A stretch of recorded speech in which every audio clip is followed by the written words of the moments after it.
Coming up on This Week in Computer Hardware, Civilization Beyond Earth Performance, Maxwell versus Hawaii, DX11 versus Mantle. Build yourself a private Dropbox. Mobile gaming, check out the GeForce GTX980M. AMD drops APU prices and more employees. GTX 970 versus R929DX, Kingwin Easy Clone IDE SATA USB 3. It's all coming up next on TWiCH. Netcasts you love. From people you trust. This is TWiCH. Bandwidth for TWiCH is provided by CacheFly at CACHEFLY.com. This is TWiCH, This Week in Computer Hardware, episode 290, recorded October 23rd, 2014. Maxwell mobile and drive clones. Oh my. This episode of This Week in Computer Hardware is brought to you by Mandrill. Mandrill is a scalable, reliable, and secure email infrastructure service trusted by more than 300,000 customers. Sign up at mandrill.com, promo code TWIT, and you'll receive 50,000 free email sends per month for your first 6 months of service. And by Citrix GoToAssist. GoToAssist offers a secure cloud-based solution for IT and customer support professionals to provide live and unattended remote support to their employees and customers working from any computer or mobile device. For a 30-day free trial, visit gotoassist.com. Welcome to TWiCH, This Week in Computer Hardware, TWiCH's weekly show that aims to bring you the most useful, most helpful, most delightful, most charming, and quite possibly the prettiest news in computer hardware. We talk about tablets, we talk about phones, but mostly we talk about laptops and desktops because that's kind of where our loyalties lie. And with that long and completely over-the-top introduction, I'd like to introduce you, ladies and gentlemen, to Mr. Ryan Shrout. Would you consider me the prettiest member of the show as well, since we're the prettiest source of hardware information? One of us. Oh, hell yes. Oh, okay. Well, hey. You're young, you're vibrant, you still have hair. Take care of yourself. I'll go with at least one of those things is true. People can pick whichever one they want. But yeah. Plus, I've managed to shadow myself, so I feel very menacing and like only I know what evil lies in the hearts of men. Usually the case. Goodness. I have two things I want to mention before we get into the important part of the show, which is that one, 4K monitors without DisplayPort 1.2 are kind of irritating. They work. They just work at 30 hertz. 30 hertz. Yeah. I was thinking about that because we had this interesting question on Techzilla, and somebody's like, well, you know, how much GPU do I need for a 4K monitor? And the answer is not much if you don't want to game. But if you want to use it and not be like, wow, you know, watching, you know, screens tearing as Google Maps blow up to the glorious 4K screen resolution from a window or something, you need a 60 hertz refresh rate, and you're not going to get it without DisplayPort 1.2. So I just want to lay that out there. I was thinking about that today because it was like, oh, you know, the horrible Intel 3000 graphics on my laptop are more than adequate, except they don't have a DisplayPort connection or a DisplayPort 1.2 connection for this monitor. Yep. Also, overclocking is back as far as I'm concerned. I don't think it ever went away. I think you just rediscovered it. You know, I'm not going to say it ever went away. I'm just going to say at some point the returns were so pathetic compared to the effort you went in to get the part to overclock. I lost interest in it. So yes, it is on me. I lost the fire in the belly, the dedication, the love of the overclocking.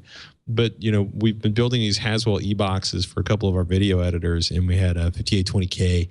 And it was like, okay, I go into the Asus, you know, X99 Deluxe E. I do its little automated overclocking thing. We reboot it. Nothing happens. We go back in. We go into the AI tweaker. We turn it into auto. We reboot it. Now all of a sudden things are overclocking. And, you know, we got it up to like 4,500 hertz, and we're like, you know, we're good. You know, why start turning up voltages, you know, and getting crazy with all the manual settings? And we were running like rendering benchmarks that were obviously CPU specific, but it was like, this was a 30%, 34% boost in performance or reduction in rendering times. And I was like, This is what overclocking used to be about and is again now. So I was very excited about that. So yay K-parts. Anyhow, now that I've put, everyone to sleep, including Ryan. No. Unless one of the dogs are the dogs with you in studio? Just one, just the old girl, Reese. She's over here someplace. She heard somebody outside and decided to start barking earlier. So she may do it again. You never know. Dad, set up the mortars. Yeah. Covering fire. In any case, King One Easy Clone USB 3.0 hard disk drive, solid state drive clone adapter. So this is a kind of gadget we haven't actually seen in any big way in a couple of years, but essentially it is a drive cloner. I mean, it is that, plug in drive A, plug in drive B. Do you even have to hit a magic button, or is it just automatic at that point? There is a magic blue button in the middle. What's interesting about this device is you're right. Like, this is something that used to be fairly common or whatever, and I think what happened is not that these devices became less popular, but that those of us that kind of deal with hardware all the time wouldn't really look to a device like this. We're totally comfortable. Right. We have motherboards maybe sitting around that we can just, I'll plug in a couple of SATA cables and do an image that way, and download some software like a Cronus True Image or something like that. I was like, oh, look, I have a Seagate use an external adapter. And I can stuff a 2.5 and a 3.5 inch drive in there. but it's interesting because I've often one day a friend of mine that's in a couple of office buildings over was like, hey, I have this old IDE hard drive. I need to get data off of it. What do I do? And I was like, yeah, I don't really know what to tell you there. Like, the last time I've used any IDE devices is gladly been quite a while. And the same things so Lee wrote this review for us, and he doesn't do a lot of the general tech stuff. He kind of focuses on the power supplies and then like cases and cooling. And he just bought this for his own use, or they had sent it to him for his own use. And they were, he was just like, does it work? Does this type of thing still function?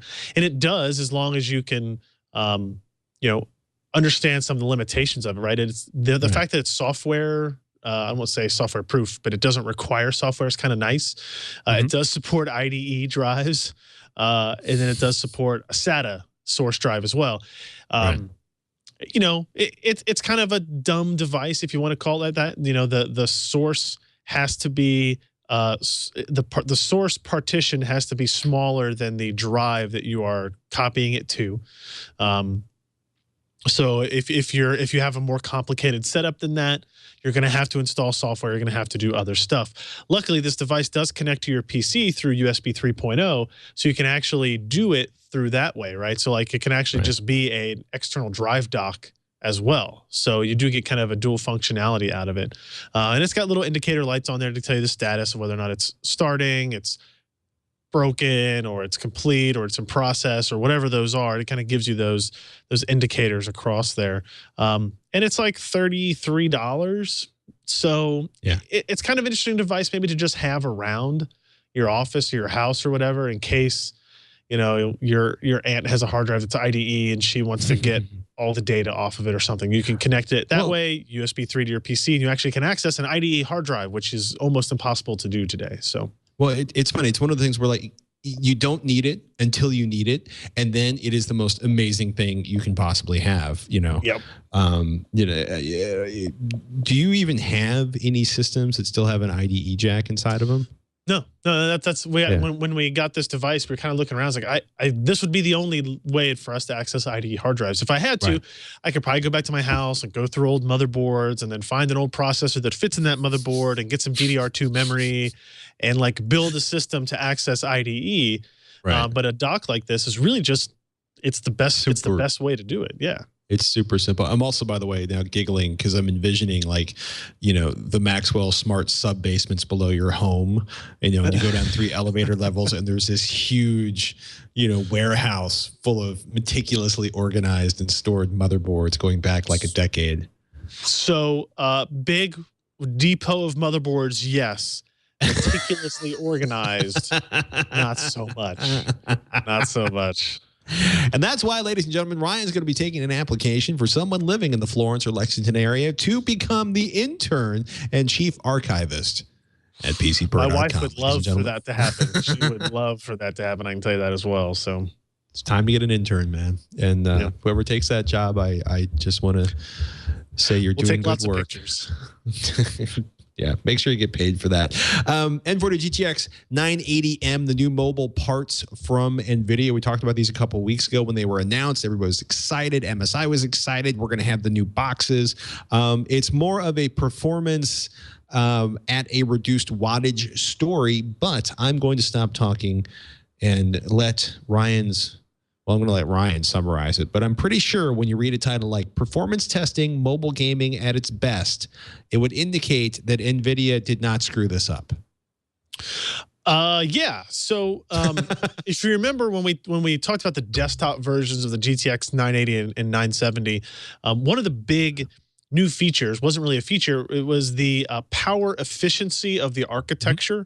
You remember the GTX 980 has a TDP of 165 watts and is able to match or beat the performance of an R9 290X from AMD using about 130 watts less power. Now that was cool, but for a desktop user, it's not really that important of a feature, right? Some people will care about that more than others, but at the end of the day, if you're going to buy a 600 or 700 watt power supply, you don't really care. Like if you could use 50 more watts and get more performance out of it, chances are a lot of desktop users would go that route. Where it becomes much more interesting is in this mobile form factor. Notebooks, gaming notebooks, or even all-in-ones, which we'll talk about in a little bit.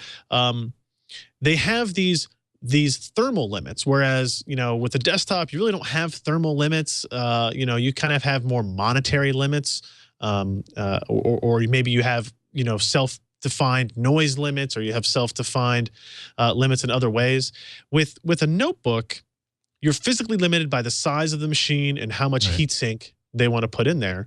And then even more interestingly, right, there's a dramatic difference between the amount of power that the system can draw when it's plugged into the wall versus when it's only on a battery. So it's not just a this discussion of how long can you game on battery, but for example, when plugged into the wall through AC power, the system pulled in our toughest gaming test, Crysis 3, about 210 watts. Okay, and that's actually pretty good. That's it's a quad-core hyper-threaded processor, the GTX 980M GPU, and other stuff, SSDs and 16 gigs of memory or whatever. But at the when running off battery, you're kind of limited to like 90 to 100 watts, right? Right. Which, I guess I assumed, but I never really understood how big of a difference it was.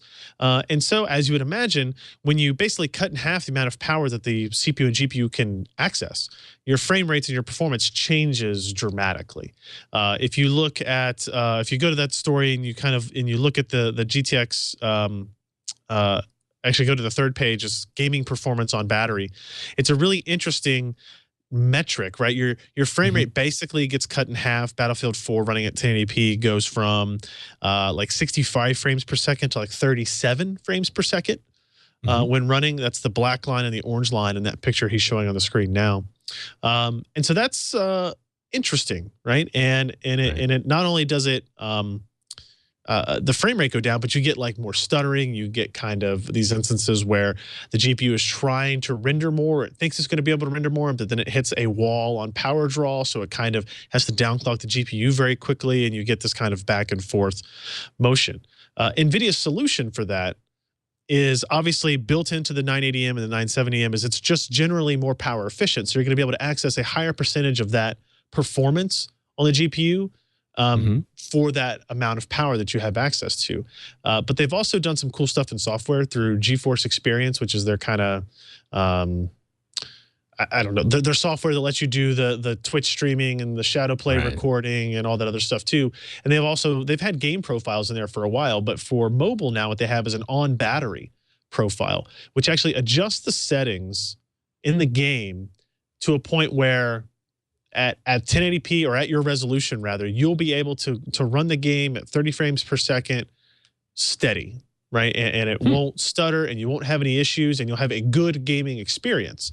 Not necessarily that you'll be running at the most image quality settings the GPU can handle, but that you are going to have a good experience on that limited power consumption. And they actually have two profiles. They have one for when you're on AC and one for when you're on battery, right? So, and it will intelligently switch between that based on if your laptop is plugged in or not when you start the game. So the result is you get a good experience. You're still running, you're actually running at, it's a different image quality setting, so the frame rates aren't directly comparable, but it does a good job. I was playing Battlefield 4, I was playing Crysis 3, when running on these modes, and it adjusts the quality settings so that it is a good quality experience. And you can go in there and tweak some stuff if you think that I want to turn up the target frame rate, or I think I can run more anti-aliasing. Chances are NVIDIA knows their hardware better than you, but if you want to play around with that stuff, you're free to do it. But, and I think that's actually really cool stuff. Chances are most of the time people will be gaming on this when it's plugged in. And in that case, 980M performance is awesome. It was pretty close to the desktop GTX 970, and it was faster in all instances than the desktop GTX 770, aka the desktop GTX 680. So that gives you an idea of what you're getting in terms of overall performance in this GPU, and it's pretty impressive. And I think this is going to find its way into a lot of gaming notebooks. The MSI GT72 that we used in our testing for this is it's kind of like the first case of it. Like, I already know of, I'm desperately trying to get in a gigabyte laptop that has 2 GTX 970Ms running an SLI, and it's in a fairly thin profile as well. And it's it's like this machine with these kind of specs is about $2,000. So I mean, it's not cheap. Don't get me wrong, but you're getting the top-end Intel quad-core hyper-threaded processor. I think it's the 4710 HQ or whatever their model numbers are now. You're getting 4 M.2 RAID 0 SSDs, or 4 M.2 SSDs running in RAID 0, plus a secondary hard drive. You got, I think, 16 gigs of system memory. You've got a SteelSeries RGB keyboard. It can support 3 external display outputs. There's a lot of cool stuff in the machine too. But looking at just the GPU, I came away actually pretty impressed for the mobile version. And it seems like mobile versions are getting closer to their desktop equivalents, but still not there, right? But it's not there. I mean, you've got a quarter of the CUDA cores. You're running 10%, 11% slower. That results in a pretty healthy reduction in the gigaflops, or the performance in teraflops. I guess we're beyond gigaflops. I'm showing my age. Next thing I'll say megaflops, and everyone will laugh. But I mean, it's funny, right? Because it's using the same memory width, it's using the same architecture. It's interesting. It has the weird trait where this card had 8 gigs of memory, whereas the desktop ones have 4. And I don't know why. Mobile GPUs have done this for years, where they just kind of arbitrarily increase the memory capacity. And I don't really have a good answer as to why they do that, other than maybe it's a cheap way to have a better specification than the competition. But I don't know. We wait, ladies and gentlemen, with bated breath to find out the future of mobile gaming. MSI upgraded the 27-inch all-in-one gaming PC with NVIDIA's GeForce GTX900M. I think pretty much everybody who's listened to this show for a while understands that when you buy an all-in-one, more often than not, you are basically getting a laptop motherboard bolted onto the back of a nice monitor, at least hopefully a nice monitor. I thought it was interesting because most of the time when you see these, they're very kind of like, it's the family PC, it's mom's PC, it's dad's PC. They don't game. They don't do a lot of serious video editing. It's for junior's homework or whatever it is. But this is pretty crazy. We're looking at, their benchmarks, obviously.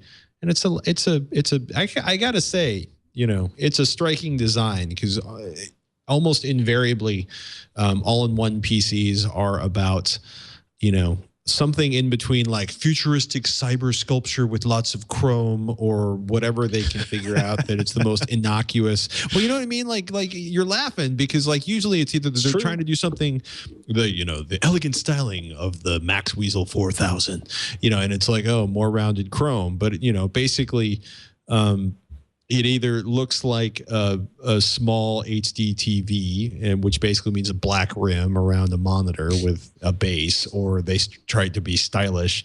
And this, at least they're going for it. It's got that crazy MSI logo down there. Let me ask you this: do you think there is a market for an all-in-one that's like targeted towards gaming? Because that's really what this is, right? It's basically an all-in-one with a discrete GPU. So is that a thing that will be interesting? I don't know. I don't know if it's one, it's not a thing. Two, if it's going to become a thing, MSI is obviously leading the way. Three, where it does get interesting is for people that would like the simplicity of an all-in-one or the footprint of an all-in-one, but still want to, some CUDA cores to throw it at their Adobe CS whatever, because they're video editing or photo editing. You're talking about, you're looking at a decent, you can support 16 gigs of DDR3. You've got, the ability to do RAID. You've got Core i7 processors, so there's I think it's interesting. I don't think anybody I know who's a gamer who's going to spend a bunch of money is going to go, I'm going to get an all-in-one, because what I really want is mobile technology bolted to the back of a large screen that will be virtually impossible to update over the long run, because it is, a laptop. It has all the difficulties of a laptop with all, bolted to a monitor, right? I don't. What about using it as like a LAN PC, right? So you have your gaming laptop, but it has a fairly small 17-inch screen. This is essentially a gaming laptop, probably with no battery. I actually don't know if it has a battery, but it's got a 27-inch screen instead of a 17-inch screen. So maybe there's like an angle there as well. Absolutely. Well, it's funny because I'm trying to. Was the pricing on there, or is the pricing? I think it starts at $18.99. It's basically kind of the same price as the notebook. Right. Yeah. It's of course I can find everything but that. The base is $18.99, and you can I think there's you can get there's an option to get it with a higher resolution screen. It's a 27-inch 1080p. I think you can get the 27-inch 25x14 option as well, for obviously more dollars. But yeah, it's funny because I look at it and I think of the Ferrari store in Las Vegas, or the dude with the red Corvette. It's very much it's very much look at this, see there, look at the one from the Adora versus the 270s. They're obviously pointing these directly at gamers. So I'll be curious. Yeah, I think you make a good case there for somebody who's, a hardcore, travels a lot, and is tired of carrying their lunchbox PC in one hand and their monitor in the other, and their backpack with their cables and their keyboard in it. It's got possibilities. I'll be curious. I think we'll find out if it's here next year. It turned out to be something, a bunch of gamers wanted. If it's here next year, if the performance is here next year, but in a more subtle packaging, I think we'll find out that somebody was buying it, but it wasn't gamers. And if it's gone next year or replaced by the usual, Intel insert whatever semi-functional graphics, as long as you don't game too hard. And I don't mean to be mean to Intel or their onboard graphics, but they just don't. They're just not for 3D gaming. Agreed. I'm just saying, because I actually I've used a couple of different all-in-one PCs extensively. One from Vizio and one from Lenovo, and when you're in an environment where you don't need all of the gaming performance. You don't need the 3D gaming performance. You don't need a ton of I'm not editing video on these. It is really nice and it's really simple. I got a monitor, the PC's in the monitor, I got a cable, I can plug in some speakers if I want to, we're done. And that appeals, I think, to a lot of people who are not necessarily okay, I'm going to add 2 more hard drives, I'm going to be ripping some stuff, and I'm going to have it's a very different product category. So I've probably beaten the whole, all-in-ones are different than laptops or desktop things to death. And by the way, DisplayPort 1.2. It's important, people.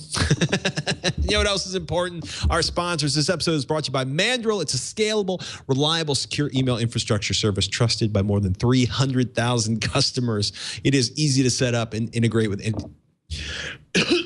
And let's restart it again after I stop hacking to death.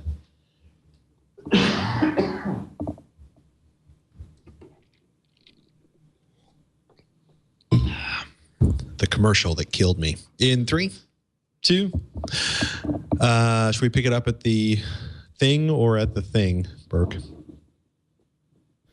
In 3. Wait, which thing? That's what I was asking you. In 3, I got it. We'll go. I'll just start from where I started before. Hopefully without the hacking and the attempt to swallow my own epiglottis. In 3. I think I understand. 2, and I've probably beaten the whole all-in-ones are different than laptops or desktops. It just enough to death. I'm going to let it go now. I will say one last thing before we move on. DisplayPort 1.2. It's important, people. Keep an eye out for it. Oh, my goodness. Hey, this episode is brought to you by Mandrill, a scalable, reliable, secure email infrastructure trusted by more than 300,000 customers. It's a lot of people. It's easy to set up and integrate with existing apps, and it is fast, too. This is good stuff. Integrate, deliver, track, and analyze detailed delivery reports, advanced analytics, and a friendly interface. It means your entire team, from your developers to your marketers, can easily monitor and evaluate email performance. With servers all over the world, Mandrill can deliver your email in milliseconds, people. Mandrill started as an idea in 2010. Growing fast and innovating faster, Mandrill is now the largest email as a service platform on the market. You can use Mandrill to send automated one-to-one email like password resets and welcome messages, as well as marketing emails and customized newsletters. It's really simple. Mandrill made it for developers who love documentation, integrations, high delivery rates, webhooks, and analytics, i.e. all the good stuff that makes it easier to use the product. Mandrill comes with a beautiful interface, a flexible set of template options, custom tagging, and advanced tracking and reports. Mandrill's the only email infrastructure service with a mobile app that lets you monitor delivery and troubleshoot from wherever you are. Seriously, it's powerful, it's scalable, it's affordable, but you don't have to take our word for it right now. Mandrill is offering the TWiT audience a special deal. Sign up at mandrill.com, promo code TWiT, and you'll receive 50,000 free email sends per month for your first 6 months of service. That's mandrill.com, and use the offer code TWiT and try it out for yourself. And if you like it, hey, remember, TWiT sent you. It's good stuff. Oh, my goodness. Yeah, it's newsletters. Newsletters should not be difficult. No, they should be easy by this point. They've been around quite a while. And it looks like they've got that covered. So I like it. Oh, my goodness. AMD's Anorexia. What a cruel title. I don't write them most of the time, but hey, you know, it's there. It was there. So, yeah, so our thoughts go out to everybody who's laid off, but like another 7% of AMD's workforce got laid off this week. Yeah, right? 7%, 710 employees. They don't know who they are yet. I don't think they haven't actually been let go yet. Right. But I'm sure they have been selected, let's say. This kind of happened, was it 2 years ago or something like that? AMD started to kind of hemorrhage people. And then they actually brought a lot of them back as the company's leadership changed. So I'm not really sure what's going to happen here, but, you know, 7%, that's a healthy chunk, but you know it's not 50% or something like that. It's not like the Nokia numbers that we saw you know, months and months ago. And they're doing this. They're basically their previous quarter finances had like this very slim profit, and then they kind of said, hey, next quarter is going to be really bad if we don't do some things, and this is one of the things that they're doing to try to address that financial issue, right? Because if you look at it, because when NVIDIA released the 980, 970, and they had those aggressive prices, the R9 and R9 290X prices and 280X and all that had to come down accordingly. And all that money has to be taken off of their profit list in this coming quarter, right? So it's going to hurt a lot.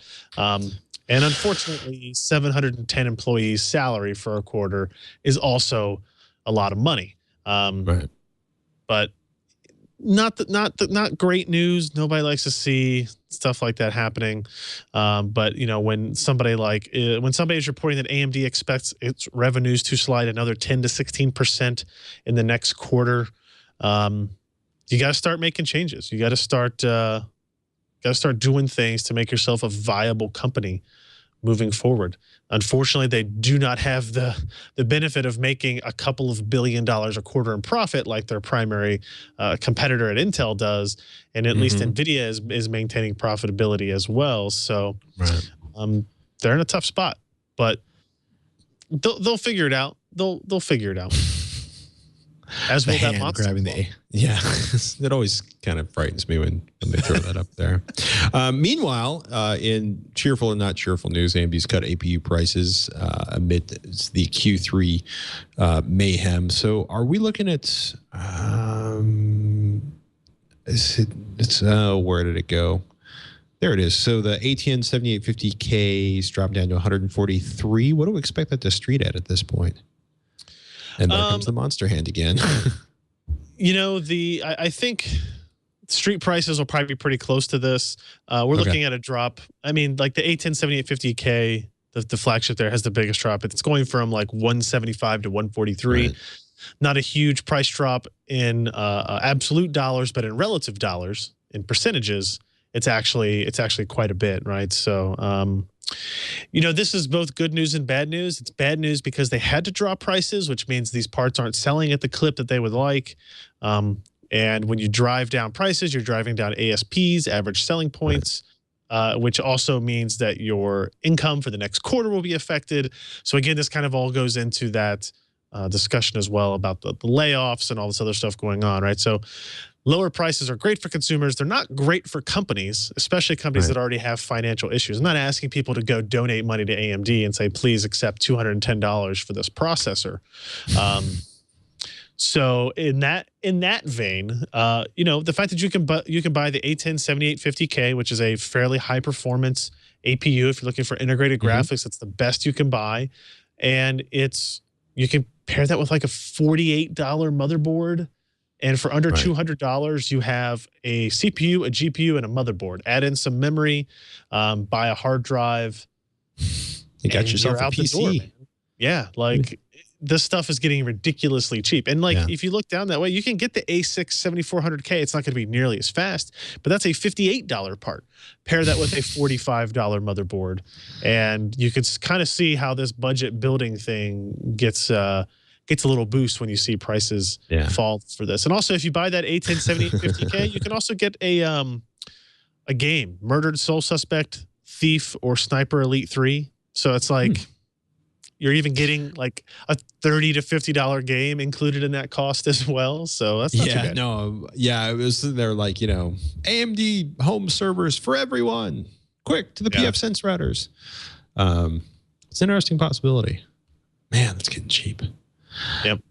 I was really excited to see, Tim Very wrote this up for you guys, Gigabyte stuffed a GTX 970 in factory overclocked GTX 970 into a mini ITX card. Nice, huh? Yeah, it just makes me so, because I'm looking, it's like, it's running like 25 megahertz faster than the core. It boosts up to like another 30 megahertz, 4 gigabytes of memory, the same memory rate. It's all of it there, except it's like one 8-pin PCI Express power. And that's what I think is really cool. It's one 8-pin instead of two 6-pin that allows them to shrink that PCB a little bit more. But you still get the same peak power draw out of an 8-pin as you do two 6-pins.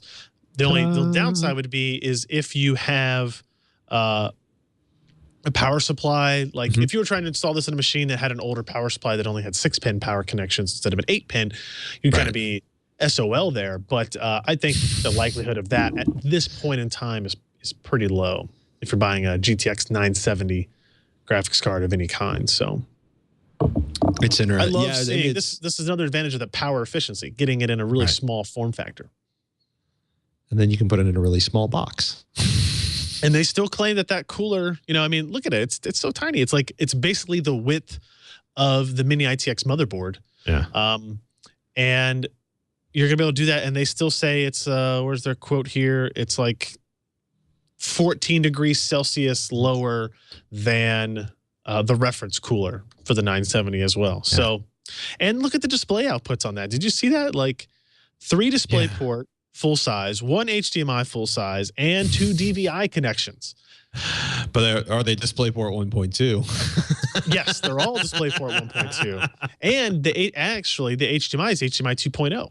So you could even technically hook that up to a 60 hertz 4K display through HDMI as well. That's got potential for like a home theater PC that does a little gaming on the side. I mean, there's a lot of goodness there. Yeah, $300. We've been messing with home theater PC. We got like a CTON card with a cable card and trying to do all that. And this is a card that not only can you make a home theater PC, you can make it small, right? Yes. So, yeah, which is good. Although I'm playing around with doing one where I'm putting the GPU in parallel to the motherboard, or basically going for a pizza box kind of layout. That gets messy when it doesn't work the way it's supposed to. Yeah. GeForce Game Ready driver 344.48 Wickle is good to go. Jeremy Hellstrom wrote this up for PC Per. I mean, basically, go update your graphics. Indeed. Does anybody? I mean, even I have NVIDIA automatically updating my drivers at this point. Best gaming experience for Lords of the Fallen, Civilization Beyond Earth, and Elite Dangerous. Supports dynamic super resolution on Kepler and Fermi-based desktop GPUs, software modules, physics system software updates, blah, blah, blah, blah, blah. More goodness, more goodness, more goodness. Assassin's Creed Unity control panel, FX, any aliasing disabled, Dead Rising 3, Elite Dangerous, Escape Dead, FIFA 15. I could go on, and then Ryan would fall asleep. More driver goodness. If you haven't updated your drivers, kids, go update them now. I would say the only other comment I have on that is that it's good to see these companies getting drivers out before games are released. Yes. Right? Like drivers that are like, hey, we have a whole bunch of fixes for Civilization Beyond Earth, and we're releasing it to you 2 days before the game goes on sale. That's way better than it's like 2 weeks after the game goes on sale, in which case you may be done with that game. Like if it's a single-player game, you may be done with it. You may have played through the campaign, and then they release all the fixes. So I like that you're having enough love for games right now that you're not like, and if you're really lucky, not only will they have a driver, but a functioning game when you download it. You got to think positive. You got to think positive. Oh, wait, I can't sing that. We'll have to pay somebody money. Civilization Beyond Earth Performance, Maxwell versus Hawaii, DX11 versus Mantle, Ryan Shrout. Did you thrash the systems? Literally just posted this like 30 minutes before we went on the air. So I'm trying to think of how even to discuss it. So Civilization New Beyond Earth comes out tomorrow. And AMD sent over a key, let us play around with it for a couple of days early and look at performance, right? So I'm not a game reviewer. The reviews went live today. You can see them at GameSpot or IGN and Polygon. And most of the response has been pretty positive for the game. It's a Sid Meier game. It's the new version of Civilization. I mean, the man kind of knows. Successful. Yeah. Yeah. So what's interesting about this from a computer hardware standpoint is that it's a little bit more demanding than any other Civ games have been, both on your CPU and your GPU. Today's test only looking at GPU, but we'll look at CPU as well. Also, this game has Mantle support in it. So you can run this if you have an AMD Radeon R7, R9 GPU. You can run this in Mantle or DirectX, and there are some fairly major performance differences between them. So with the Mantle version, it's kind of the most interesting version. They've done a couple of things. They've added enhanced quality AA, which is basically MSAA with a little tweak to make it a little bit better quality. And it's automatically enabled when you're running Mantle because they say there's no performance penalty at all, and it only makes the game look better. Okay, so that's good. The other interesting thing is number 3 there, the split frame rendering. If you remember back a long ways ago when SLI and Crossfire were being reintroduced to the market, not the original SLI, but when NVIDIA came out, like the 6800 and restarted SLI, there were 2 rendering methods available. There was alternate frame rendering and split frame rendering, and they did exactly as they stood. Right, if you had 2 GPUs, AFR sends each frame to an individual GPU, and they kind of alternate which one gets displayed. With split frame, it does exactly what it sounds like. The game tries to divide the screen into halves or into proportional workloads, sends half to one GPU, sends half to another GPU, and then composites it back together to output onto the screen. Split frame rendering went away because it became very, very, very complex for the driver to be able to do that without knowledge of the game engine. And it caused a lot of bugs and a lot of issues, and eventually we just went to alternate frame rendering, and that's where we've been for several years. Well, Mantle requires the game developer to integrate multi-GPU support directly into the game, right? It's not, when you're utilizing Mantle, the driver doesn't do it, the game has to do it. And in this case, what Firaxis, the developer, decided to do was bring back split frame rendering because, hey, we as the game developer understand the workload, we know exactly what's going on both sides. We can actually intelligently decide which portions the GPU should render, and there's no part of our game engine that breaks this process, so we think we can do some really cool things with it. And the advantage is you have lower input latency because you're not alternating frames. There's not a full frame of latency between your mouse movement and a full frame additional latency between the mouse movement and what is being shown on the screen. And that is kind of cut in half when you're doing split frame rendering. And it's also based on some comments from the developer that they put into a blog, that they weren't targeting super high frame rates. What they wanted to target was super smooth frame rates when you have multiple Radeon GPUs in there, which is something obviously we've been focused on for a long time. So they were able to do that. And if you just jump to the third page of that story, you can kind of see some of the results. And it's pretty interesting. Like even in a single GPU, that's on the second page. Actually, we're going to go to the third there. The single GPU results, the Mantle performance is better. It's smoother, and it has better minimum frame rates. So it has higher minimum frame rates. And when you look at, and that's at 2560 by 1440 and 4K. When you look at multi-GPU, like for example, if you scroll down to the Crossfire and SLI results, Burke, and you go to just look at 25 by 14, what's interesting is so Mantle is a little bit faster than DirectX 11 with AMD Radeon cards, right? And actually in that graph, it looks like way more. Like the red line is 290X in Crossfire with DirectX 11. And the orange line is the same two cards running Mantle. And so clearly you can see the Mantle is a smoother experience. And in some cases it's slower, and in some cases it's faster. The net result is close to the same average frame rates, but significantly higher minimum frame rates and a much smoother kind of gaming experience. And what it does is interesting. If you look at that graph, you look at the green line, which is the GTX 980 running an SLI, it's actually significantly faster in average frame rate, like 115 versus 82. But the smoothness of it is not nearly as good as what you get out of the Mantle, right? So it's this interesting trade-off that the developer was able to make by having control of the multi-GPU kind of implementation with the game. But it is much more complicated. It's harder for a game developer to do. I don't think they have support for more than 2 GPUs at all, right? So some of that stuff is a little bit, odd and depends on what the game developer wants to do. But this seems to me, the reason I brought this up and wrote kind of what I intended to be like a half of a page news story ended up turning into a 3-page heavily written article, was that I feel like this is kind of like the best Mantle implementation day one, right? Like, so the game comes out tomorrow, Mantle works with multi-GPU, and it actually works pretty well. And it works, actually I would say it works very well. And they're able to do things like improve image quality with EQAA at no performance penalty and improve multi-GPU performance in a unique way that, if you the problem is like if you look at the average frame rates, which I think a lot of these performance websites will look at, all you see is actually you see Mantle is slower than DirectX 11 at like 4K with Crossfire. But if you only look at that number, you miss the important work that developer did to make right there. So if you look at the orange line and the orange bar and the red bar at the top, 46 versus 53, you would say, oh well, Mantle's bad because it actually didn't even scale as well as DirectX. But if you go to that graph above it and you look at the line graph, like it's way better. It's a much better actual experience.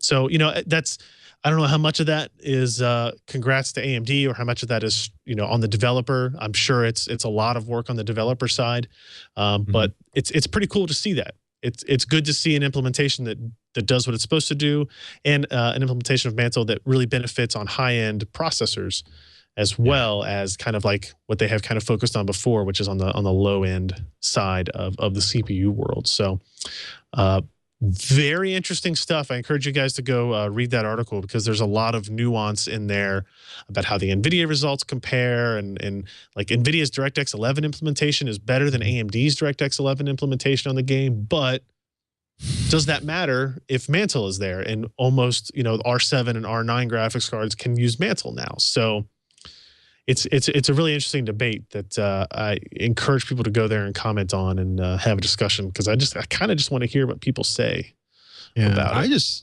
It seems like it was funny because we saw that demo at CES last year. Last year, I think it was. Has it only been 9 months since CES? It feels like I scheduled my first CES meeting today, actually, as scary as that sounds. But yeah. That sounds perfectly awful, and I'm not going to think about it anymore. But it was interesting to talk to developers back then. They were like, "Hey, we can handle this many objects on the frame, or we can handle, you know, this many objects on the frame using Mantle." And it was kind of abstract. So, you know, if Civ's making it do awesome stuff, that is a good thing. And I got to say that the new graphics on the new version of Sim, they just have that stunning kind of feel to them. I don't know. You know what I mean? It's just, it's, I know people who are just probably not going to answer the phone for the next 2 weeks, starting tomorrow. Maybe not like Halo, but very similar.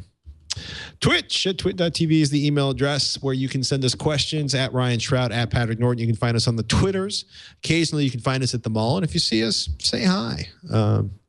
Unless my 2-year-old's kicking me in the face, in which case you might not want to interrupt, because you might get kicked in the face, not because he would kick you in the face, but because, you know, he kicks. It's a 2-year-old thing. But first, let's take a moment to thank our second sponsor in this episode, the fine people at GoToAssist.com. That is right. GoToAssist.com. Managing your company's IT support needs can be challenging, especially when you have remote or mobile employees, which I think a lot of companies these days definitely have. You have to handle urgent tech support requests. You've got to quickly maintain productivity that way. Making sure your network security is never compromised. That's obviously quite important.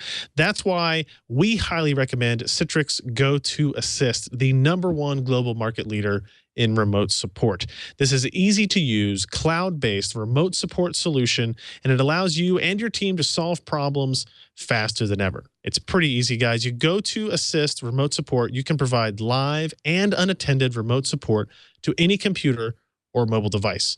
You can screen share with employees to diagnose and fix their support problems faster and more effectively.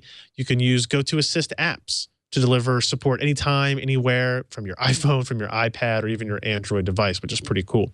GoToAssist is easy to use and sets up in less than a minute. Whether you're supporting 1 coworker, 10 employees, or even 1,000, and God bless you if that's you, you can handle all that with GoToAssist. So if you work in IT, I want you to try GoToAssist. Sign up today for a 30-day free trial. No contract, no credit card needed. Visit GoToAssist.com and click on the Try It Free button now. Go there now and do this. And after your free trial, if you purchase GoToAssist before October 31st, use the promo code GoToAssist3030 to receive 30% off the standard monthly rate. That's GoToAssist3030 to get 30% off the standard monthly rate. So that is pretty awesome. We definitely thank Citrix and GoToAssist for their support of This Week in Computer Hardware. That is a very, very good deal.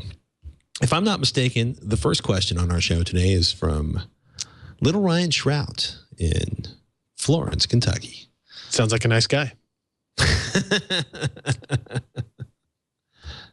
Oh, sorry. I was going to let you ask the question. What's he want to know? Okay. Ryan wants to know, what's the replacement for Dropbox that uses our own systems? And I think the one you're looking for actually is Look, question from Ryan. There it is. BitTorrent Sync, actually, I think is what you're looking for. From the fine people that brought you BitTorrent and managed it as a wonderful way to distribute files on the interwebs, legal files that you own. BitTorrent Sync it's a free application at this point, allows you to sync files across multiple machines, multiple locations, pretty much anywhere you have an internet connection. It's also really interesting. CrashPlan, which you might think of as an online backup service, also has the ability to use their software installed on multiple PCs to back your information up on PCs and other locations. You don't actually have to use the CrashPlan service. You can actually also use it to back up your information on your friends' PCs. OwnCloud.org is kind of an open source alternative to use your own systems to back up your data, Dropbox style. And if you want to get really, really old school, and you only want to do a folder, Microsoft SyncToy is still available for download, although I don't think it's been updated in like 4 years. I don't know if it'll run on Windows 8. Do you think BitTorrent Sync would have issues with external networks?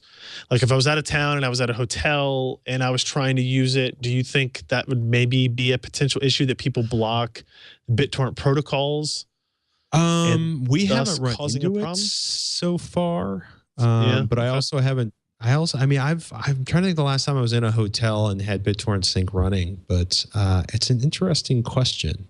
Yeah, I don't think a lot of people. I wonder if anybody is listening or watching and has experience with that, send us an email because I'm curious. Like this is something, we got gigabit fiber installed at the office, and I was like, well, okay, this seems like a thing we should do now. Just I should be able to host files for our network here. I don't have any bandwidth restrictions, and I don't have to pay for it. Well, I'm already paying for it, so why not utilize it? I did see OwnCloud before, and I talked about BitTorrent Sync, but that was a discussion we had here in the office today. Does it maybe have any issues with external networks? Because if it's actually using the BitTorrent interface or the protocols, right, then would that be an option? I don't know. But those are some good suggestions. The BitTorrent blog, and one of the things they're saying is usually their biggest challenge is simply that the hotel or MiFi internet is so slow compared to their system at home. But I wonder, like, if I'm in a meeting at AMD's offices or Intel's offices, chances are their IT department is blocking BitTorrent. Maybe not, but I wonder if the BitTorrent Sync has some kind of fallback for that, whereas maybe it just uses HTTP or something else. Because, the distributed nature of BitTorrent, the kind of multiple seed benefits to BitTorrent, maybe aren't as useful or aren't as necessary rather for BitTorrent Sync. If I have the main server here and I have 3 people with laptops who are all over the country, right, utilizing it. So I don't know. Let's take a look. Yeah, no, it's interesting because I'm looking at seems to be a lot of people who are having success with it. It's interesting. Yeah, a lot of people seem to be having success with it, but now I want to go. And now I want to go, wandering into strange offices, and connecting to the networks and seeing if I can use a BitTorrent Sync. Excuse me, can I use your internet for just a moment? I want to test to see if the BitTorrents are working. No, get out. Take your filthy computer away from our network. We got a tweet from Derek who says, at Ryan Shrout, at Patrick Norton, any reason to choose the GTX 970 versus R9 290X when they are within $20 of each other? If they're within $20 of each other, the R9 290X is a much better performing graphics card. I just saw like on Newegg, after a rebate, you can get an R9 290X for like $299 from one particular vendor, which is actually going to be $30 less than a GTX 970 probably, which is kind of crazy that AMD and its partners would lower pricing to that degree. If they're close to the same price, the 290X is a better performing card. It's going to use way more power. It's going to use, maybe going to be a little bit louder depending on the cooler or whatever. But if you don't care about that, and you're just looking for performance per dollar, the 290X is an awesome part if you can get it for $300 to $330, right? It's kind of bananas considering where it was at. It was at $499 3 weeks ago, 4 weeks ago, something like that. I was excited for a moment because it was like $265, but it's an R9 290, not an R9 290X. That's still an amazing deal. It really is, because again, the direct competitor to the GTX 970 is the R9 290, right? Like that's where the performance is pretty close with the 970 having a slight edge. So if you can, now the 970s are going to be 330 or above. So if you can get that for 250 or 260, again, that's kind of crazy. It always amazes. I gotta also say, it always amazes me how, you know, you'll see like a deal on one card and then you'll see prices. Like I'm looking at GTX 970 prices anywhere from $330. Nope, actually that's a GTX 970. Yeah, GTX 970, there it is, $330 up to $480, $530, you know, for a super clocked version. And then for the GTX 970, like 360 up through 388, 499, 659. That's crazy talk. Yeah, good options there.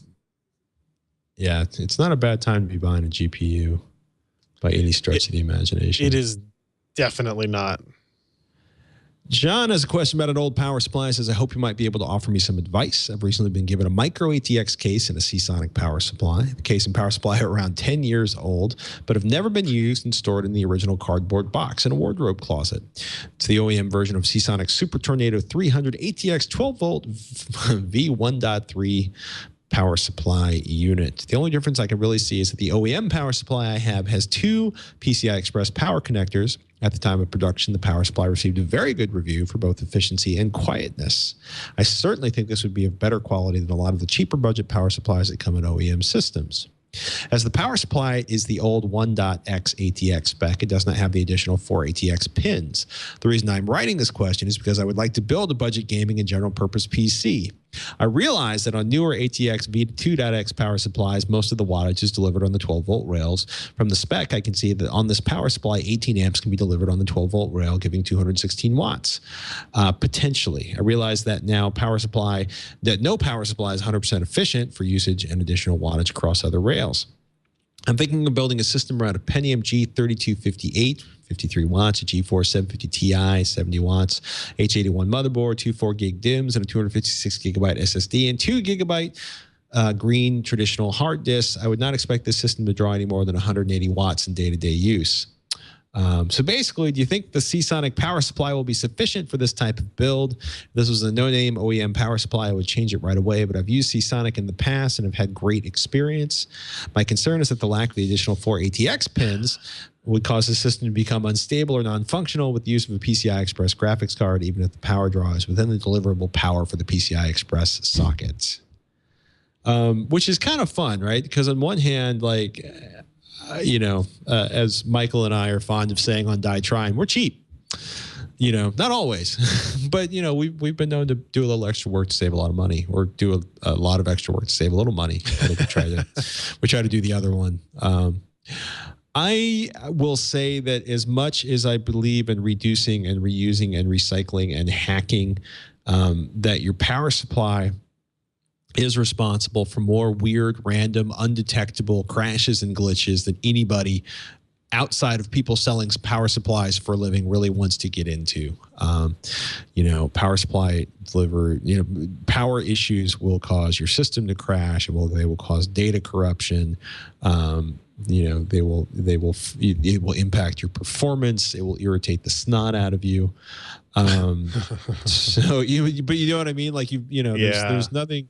Yeah. Robert Heron had this great story he told once that was like 14 and a half minutes. And like, basically he had an entire new PC except for the power supply. And it turned out to be the power supply, like, you know, from sort of a part swapping debacle, in our lab once a long time ago. You know, good power supplies are so inexpensive, you know, and your GPU is going to be so irritated, you know, and not to mention your memory and your chipset and your CPU.